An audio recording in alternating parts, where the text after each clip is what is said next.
Bueno, vamos a empezar rápidamente. Tenían que haber leído de hace 8 días la asamblea de Siquem, el capítulo 8 del 30 al 35, 5 versículos, y la segunda asamblea de Josué 24. ¿Alguien lo leyó? ¿Alguien lo leyó?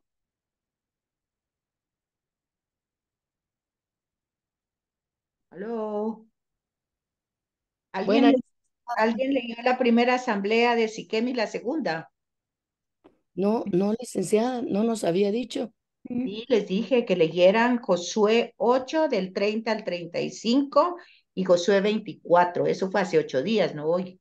Ay, Pero déjeme ver, déjeme ver. sí les dejé No, leer eso. Sí, sí, Acuérdense que lectura, les sí, dije que más que trabajar en textos íbamos a trabajar con la Biblia. Bueno, sí, sí, de eso. sí, todas maneras es sí lo importante. leímos, Igual, licenciada. Sí, ¿cómo? yo sí lo leí, licenciada, lo A puedo ver, Julia, a confirmar. ver, Julita. Pues mire, como nos dejó Josué, ¿verdad? Están en el proceso en Josué 8, 30 y Ajá, 35 en el proceso de la conquista de la tierra, ¿verdad? ajá, muy Entonces, en el bien. capítulo anterior al 8, pues ellos, en la primera parte, ¿verdad? Están cabalmente en ese proceso. Entonces, Josué hace como un alto, ¿verdad? Para poder alabar a Dios, hace un altar en Ebal, dice, y en realidad él viene ya en cumplimiento a ah, lo que el sí, código de la alianza pues ha mandado, ¿verdad? Que ellos hagan un sacrificio y altar y rendirle culto a Yahvé. También nuevamente ahí pues con los que estaban, ¿verdad? Del pueblo escribió, dice la ley que ya traían ellos, ¿verdad? De Moisés en piedra y tenían ya el arca de la alianza y delante del arca pues Josué leyó la ley a todo el pueblo. Entonces, de esta manera, pues, hicieron pues, mención y él actualizó la alianza. Y eso fue lo que yo entendí, licenciada, Muy y pues, bien, Julita, muy bien. Muchas gracias. muy bien. Eso era. Muy bien. Justamente uno tiene que notar varias cosas.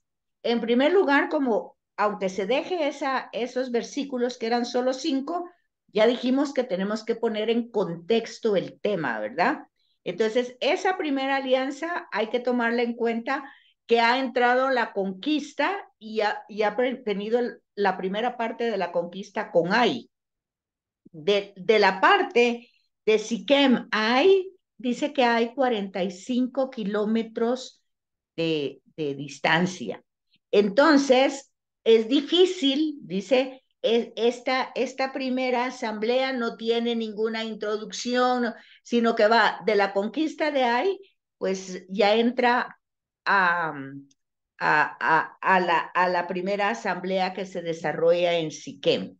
Entonces, cuando nosotros encontramos estas como contrariedades, porque pareciera que no tiene que ver nada con la conquista de Ai, entonces, ¿qué es lo que yo debo de entender? Pues debo de entender, como dice Julita, que obviamente venía del mandato que había dado Moisés cuando entraran a la tierra. Entonces, claramente, ya el arca representa la presencia de Yahvé. Fíjense, ya no es la nube, ya no es la llama, es el arca donde está la presencia de Yahvé. Era el arca que se acuerdan ustedes que en Números lo teníamos en la casa del encuentro, esa donde entraba Moisés a dialogar, pues esa se ha llevado, es pero se lleva como en una procesión, ¿verdad? Es la idea. Entonces van entrando, pero ya ve el que va tomando posesión de la tierra que es de él, ¿verdad? Y entonces la va dando. Y entonces, cuando no encontramos la conexión histórica de la conquista de Ai con esta primera asamblea de Siquem, pues simple y sencillamente lo que nosotros vamos a ver es el cumplimiento de lo que Moisés había mandado. ¿Qué había mandado?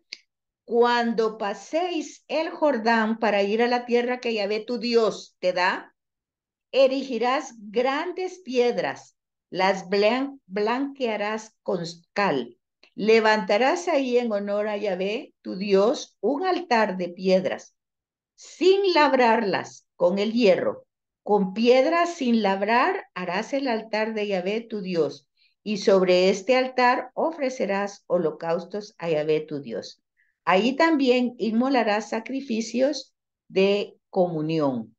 Los comerás y te regocijarás en presencia de Yahvé, tu Dios. Esto está en Éxodo 27, del 2 al 8. Entonces, ¿dónde encontraban ustedes eso? En las notas de pie de página, ¿verdad? Entonces vamos viendo que Josué va conduciendo al pueblo al valle de Siquem, unos 45 kilómetros después de Ai, manda construir el altar de piedras, exactamente como lo ha dicho Moisés, y luego hace ofrecer sacrificios. La mitad del pueblo estaba situado cerca del monte Garizim y la otra del monte Val, uno a cada lado del otro, y luego les leyó al pueblo las palabras, o sea, el decálogo, ¿verdad? La bendición de cumplirla, y maldecir, pues es simplemente las consecuencias dolorosas si no se cumplen, ¿verdad? Eso también lo tienen en Deuteronomio. Entonces, es importante darse cuenta de eso, ¿verdad?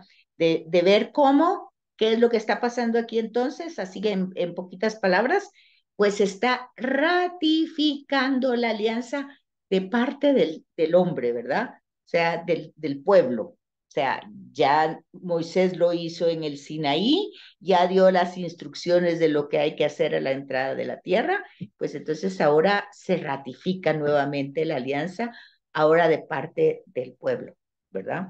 Esa es la primera. ¿Y alguien leyó la segunda? ¿Alguien leyó la segunda? Capítulo 24 de Josué. Bueno, dice ahí que esta tiene un paralelo con Deuteronomio 29 del 8 al 28, ¿verdad? Y entonces vemos aquí que Moisés ya anciano, pero acuérdense que Moisés pues ya se había quedado en números, ya no entró a la tierra prometida, ¿verdad? Sin embargo, aquí Moisés ya anciano exhorta a la fidelidad de la alianza. Josué, al final de su vida, convoca a las tribus para confirmar nuevamente esa alianza con Yahvé. El rito y su mensaje constituyen la conclusión del libro. O sea que cuando ya vemos nosotros estas celebraciones, ya con Josué y todo, pues ya como quien dice, misión cumplida, ¿verdad? Ya entraron a la tierra, ya se quedaron ahí, ya la alianza quedó establecida de parte del pueblo. Acuérdense que el pueblo en el primer momento, cuando Moisés baja con las tablas, pues resulta que el pueblo había hecho aquel su becerro, ¿verdad? Y luego pues se arrepiente y vuelve Moisés con las tablas. Entonces, esa ratificación del pueblo la vamos teniendo en cada libro que va entrando. Y la problemática siempre va a ser de parte del pueblo que se compromete a cumplir la norma, pero no lo hace, ¿verdad? Entonces aquí vamos a encontrar un discurso histórico salvífico. Acuérdense, la salvación viene de Dios. Están del versículo 2 al 13 del capítulo 24. Y hay una exhortación, o sea, Josué exhorta es parenesis, exhortación, a que se haga el esfuerzo, ¿verdad? Y nos encontramos de esos textos que los estudiosos van denominando el credo histórico de Israel. O sea, así como nosotros tenemos nuestra confesión de fe, que creemos en un Dios trino, Padre Creador, que luego la palabra se engendra en el Hijo Jesús y que luego nos da su espíritu, y luego ese espíritu está en las comunidades, o sea, en la iglesia. Entonces, así como nosotros tenemos se llaman sumarios, cuando se da un relato de todo lo que Dios ha hecho para que luego nosotros reaccionemos y respondamos a tanto amor. Entonces, por eso este segundo, se dan cuenta ustedes que es más largo, todo el capítulo 24, y ahí se introduce un discurso histórico, ¿verdad? Con una panorámica histórica, en la que Josué hace una síntesis de todo el tema de la historia que llevan hasta ahí, de los patriarcas, luego del éxodo, luego de la conquista, los momentos centrales de la historia de la salvación, para mostrar sobre qué bases históricas, sobre cuáles son los acontecimientos. Fíjese, que estos hechos en la historia se llaman acontecimientos, acontecen, suceden. Y ese es, si nosotros no tenemos esos acontecimientos en nuestra historia, es muy difícil que nosotros podamos decir que creemos, ¿verdad? Podemos sublimar y ser muy piadosos y todo lo que ustedes quieran, pero eso no es creer. Ok. Porque para que haya una creencia sin que yo Lista me de vuelva disciplina. loca, sino que simplemente, lógicamente, yo creo, yo tengo que ver esos acontecimientos en mi vida, esas acciones de Dios que suceden en todos, en todas las personas suceden. Lo que pasa es que, como dice el texto del Evangelio, ¿verdad? Quien tiene ojos, pues mire lo que Dios hace en su vida, porque tienen ojos y no ven. Entonces aquí vamos viendo en esta segunda asamblea, vamos viendo según lo que va contando Josué. Acuérdense que esto es un relato épico, ¿verdad? Pertenece a ese género literario. Y entonces va mostrándole al pueblo todo lo que Yahvé ha hecho, su protección, la que va otorgando, su fidelidad, que va manteniéndola con su palabra, pese a todas sus rebeldías. También los exhorta después de ese sumario de la historia de la salvación, pues va esa exhortación. Le propone a Israel que realice esa elección, que se decida por Yahvé, ¿verdad? Para tenerlo siempre como amigo, como parte de la vida. No puede haber mejor partido que él. El pueblo pues se declara a favor de Yahvé, ¿verdad? Y hace esa profesión de fidelidad y dice creerle y aceptarlo y dice lejos de nosotros abandonar a Yahvé para vivir con otros dioses. Entonces hay un diálogo cerrado. Fíjense que entonces llevamos el sumario, la exhortación y ahora vemos un diálogo. Entonces, vean todo lo que va acompañando el mismo capítulo. Tiene varios elementos que yo los tengo que descubrir para entender el texto, ¿verdad? Ese diálogo cerrado entre Josué y el pueblo, en el que se insertan una serie de preguntas y respuestas. Por un lado, José le recuerda reiteradamente al pueblo eh, la extrema seriedad del compromiso que se adquiere con Yahvé, porque Yahvé es un Dios santo, bueno, generoso, tierno, pero también es un Dios celoso, que realmente es compasivo con las rebeldías y con nuestra naturaleza humana, pero pues tanto va el cántaro al agua, ¿verdad? Y también hace exhortación de que se recuerden de su historia, que han sido migrantes, forasteros. Entonces, cuando encuentran esa realidad en otras personas, pues tienen que ser compasivos. Entonces, todo eso se va desarrollando en este capítulo. Y lo que hace es que es la palabra que expresa el compromiso solemne ante Yahvé, con lenguaje bíblico, o sea, teológico, y tiene pues el significado de trabajo, trabajar para mantener esa relación. Como volvemos a repetir, no podemos quedarnos, soy humano y me atrae esto, me atrae lo otro, soy humano, no. Tenemos que levantar esa humanidad, servir, eh, identificarnos con el proyecto de Dios, no solamente ser sumisos en obediencia, sino identificarnos con la salvación de los demás, que esa es la voluntad de Dios. Y obviamente que todo va implicado con el culto, ¿verdad? ¿Dónde expresamos toda esta realidad? Pues en el culto. Entonces ahí van encontrando todas estas elementos del capítulo y después está la fórmula que cierra el pacto de la alianza de parte del pueblo. Entonces luego están los signos, las piedras nuevamente, y porque estas se ponen como testigo de lo que estamos haciendo. Bueno, entonces ese es el libro de Josué, más o menos ahí está sintetizado. La renovación de la alianza, la exploración del territorio, el paso del Jordán con un carácter litúrgico, que es lo que acabo de leer, y la celebración en Gilgal. Entonces, aquí, cuando nosotros entramos a este elemento, pues nos fijamos que toda esta toma, la conquista de la tierra, tiene un sentido de santidad. ¿Por qué?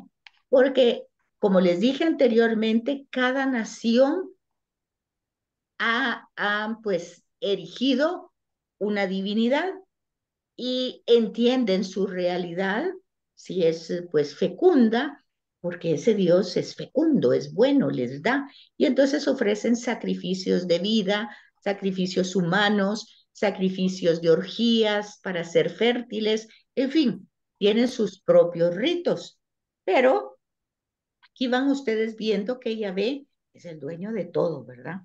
Entonces, por eso se van a dar las tomas prodigiosas de Jericó y de Ai, que se fijan ustedes que si lo leen se van a dar cuenta que dan vueltas y vueltas sobre la ciudad, alrededor de la ciudad, y como que las murallas caen, porque son ciudades amuralladas protegiendo al pueblo, ¿verdad? Su finalidad, aunque si ustedes leen las notas de pie de página, ustedes se van a dar cuenta que posiblemente cuando llega Josué, ya todo eso estaba en ruinas, pero la interpretación es la misma. O sea, Dios lo ha puesto todo ya así solo para darnos, ¿verdad? O sea, el tema es que Dios está dando la tierra y que entonces se está dando esta tierra como tratado de paz y de victoria, ¿verdad?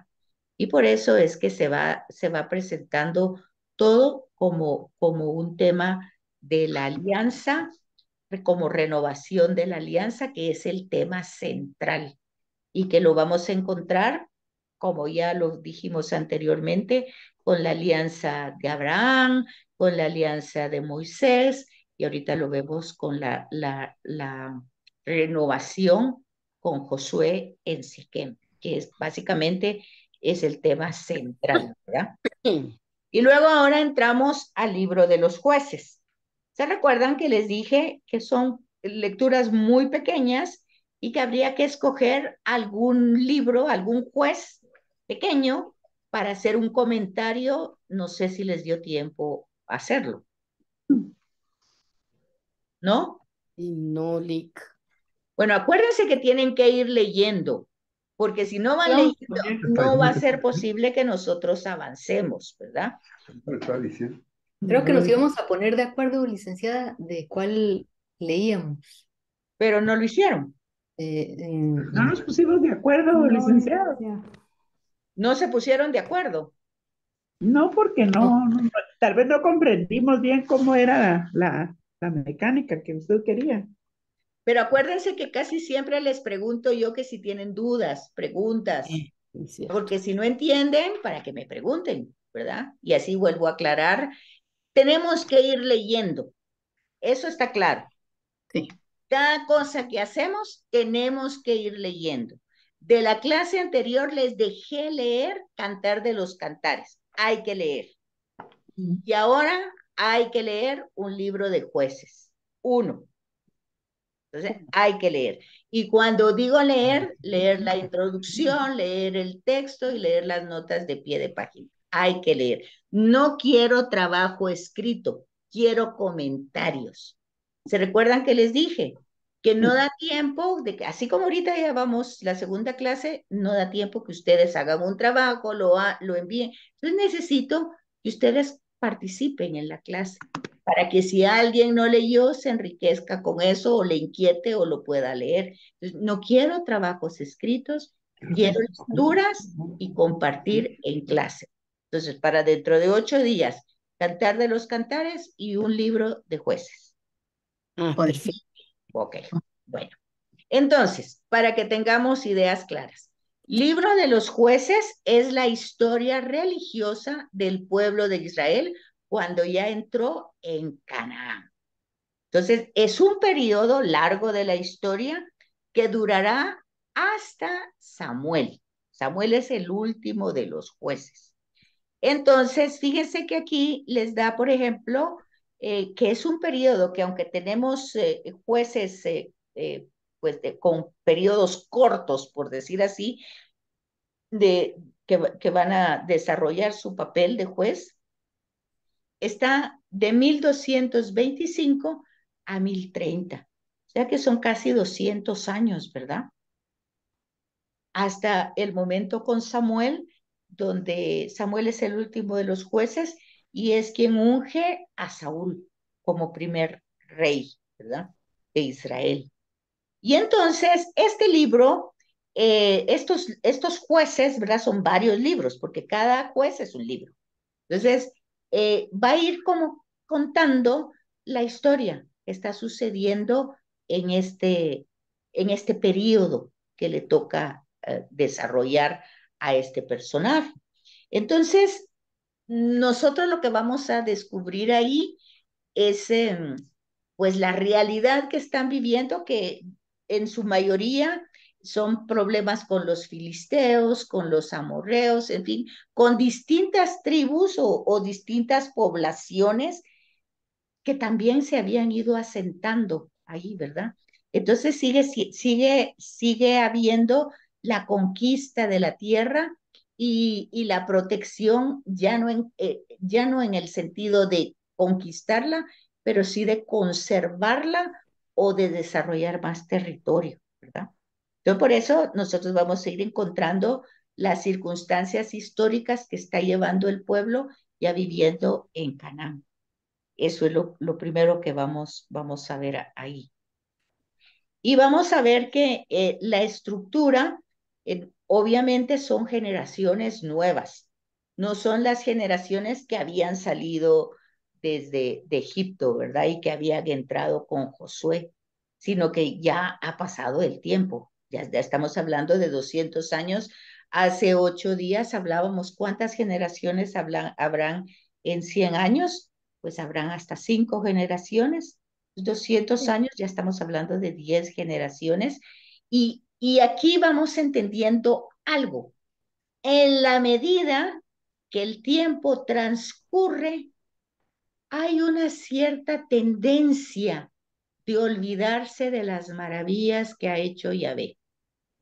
Es lo mismo que nos pasa a nosotros. Han pasado 2000 años de Jesús para acá y está la tendencia, no lo vemos, no está, pues sí, ahí en la Eucaristía, pero tal vez sí, tal vez no, a saber, entramos, salimos, en fin.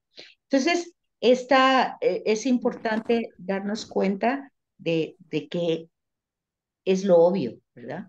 Lo que ha sucedido a Israel y lo que nos sucede a nosotros. Pero hay un dato central que nosotros tenemos que captar.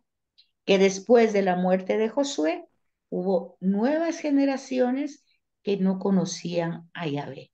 Entonces, el Papa Francisco vive diciendo constantemente, y vive diciendo algo que vimos en el Salmo anterior, que quien experimenta las maravillas de Yahvé como consecuencia lógica quiere compartirlas, quiere transmitirlas, no como una obligación ni como un proselitismo, dice el Papa Francisco, no para que la gente entre a mis creencias, sino para que disfruten y se gocen de ese amor. O sea, lo que dice aquí, para que conozcan a Yahvé.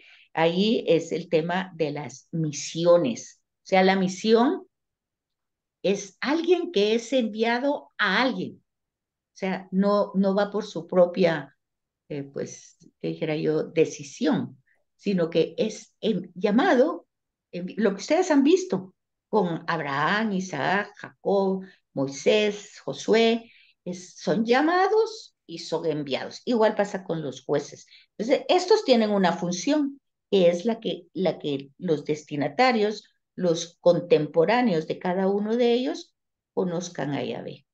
Entonces aquí tenemos esta tabla que les va dando, ya la habíamos visto la vez pasada, pero pues como no leímos, aquí los tenemos. ¿Quiénes eran los que lo oprimían? Ahí se dan cuenta ustedes.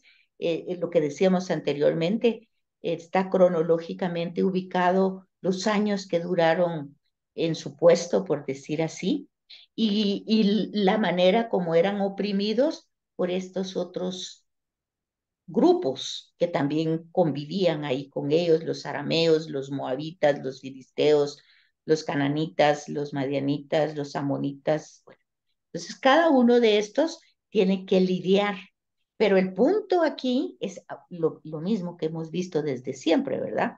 Es Dios el que hace las cosas. Las personas solo son instrumentos. Entonces el éxito del juez va a depender de la confianza, de la credibilidad, de la relación que tenga con Yahvé para que las cosas vayan funcionando o no. Entonces, este es el cuadro general de los jueces con su cronología, ¿verdad? O sea, con la época, con el tiempo que desarrollaron. ¿Y cuál es la clave de la teología de todos ellos? Pues obviamente no es la historia de cada uno de los jueces, ¿verdad? Si ustedes se fijan, en ningún personaje tenemos la biografía y la historia. En algunos personajes, por ejemplo, en Moisés, tenemos algunos datos. De Josué casi no tenemos nada. Tenemos que ir encontrando algunos datos que van saliendo en números que se refieren a Josué. Y luego también aquí en los jueces, más bien vamos a encontrar su momento de, de funcionamiento, ¿verdad? Dentro de la historia de la salvación. No vamos a veces van a dar algunos datos biográficos de quiénes eran hijos o por qué están ahí, y luego nada más. Pero lo que está centrado es la misión, o sea, lo que tienen que hacer, lo que tienen que desarrollar, y si lo logran o no, o fracasan, ¿verdad? Pero ese fracaso o logro dependerá de la relación que tengan con Yahvé. Entonces, por eso dice que la clave teológica, aunque estamos viendo libros históricos, no tenemos que entender como que es la historia de cada uno de los jueces, ¿verdad? Una historia completa, sino que lo que el agiógrafo es la persona que escribe, la que quiere ilustrar la historia de la alianza, o sea, las dificultades que tiene la población ya estando en Canaán con los vecinos y la dificultad que tienen para mantener esa renovación que hicieron en Siquem con Josué. Ahora nosotros vamos viendo las dificultades que se van dando, ¿verdad? Entre Dios no va a tener ninguna dificultad, es fiel en su alianza, es generoso, es amoroso, acompaña, es el pueblo el que tiene esa dificultad. Y entonces vamos a encontrar en esa realidad una actitud ambivalente de parte del pueblo, ambigua, ¿verdad? Cuando, un poquito como nosotros, ¿verdad? Que cuando estamos mal, pues ahí vamos a buscar a Dios para que nos ayude y bueno, y cuando estamos bien, pues que se nos olvida y que nos distraemos en otra cosa y luego una circunstancia negativa, una enfermedad y ahí vamos y que todo el mundo pida a Dios para que todo esto se arregle. Bueno, entonces, pero el problema que está de fondo es que Dios es fiel y el pueblo es infiel. Eso es lo que vamos a encontrar en cada uno de los jueces. La finalidad, Licenciada, yo quería hacer un comentario, dígame, pero no sé si ahorita o después. no, ahorita, dígame. Siempre haciendo referencia a la protección y a la autosuficiencia que tan común del ser humano, de nosotros. Y la parte, yo leí en Josué 24 Ajá, y la parte donde dice, me encantó, mandé delante de vosotros avispas que expulsaron antes que llegarais a los dos reyes de los amorreos. No fue con tu espada ni con tu arco. Entonces, también unido a lo de Génesis 15, donde ajá, le dice Dios, yo soy para ti un escudo.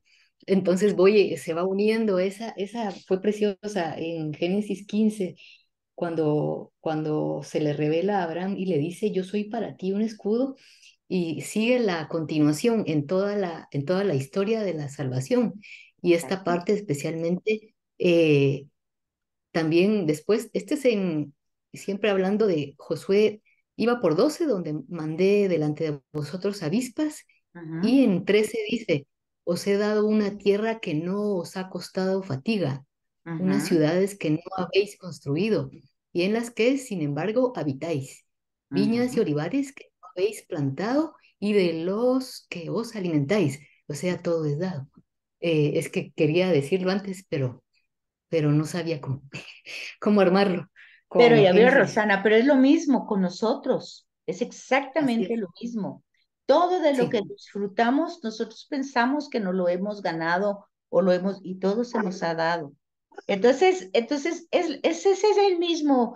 Yo lo que ustedes van a ir viendo es que es lo mismo lo que se va narrando de la historia de la salvación.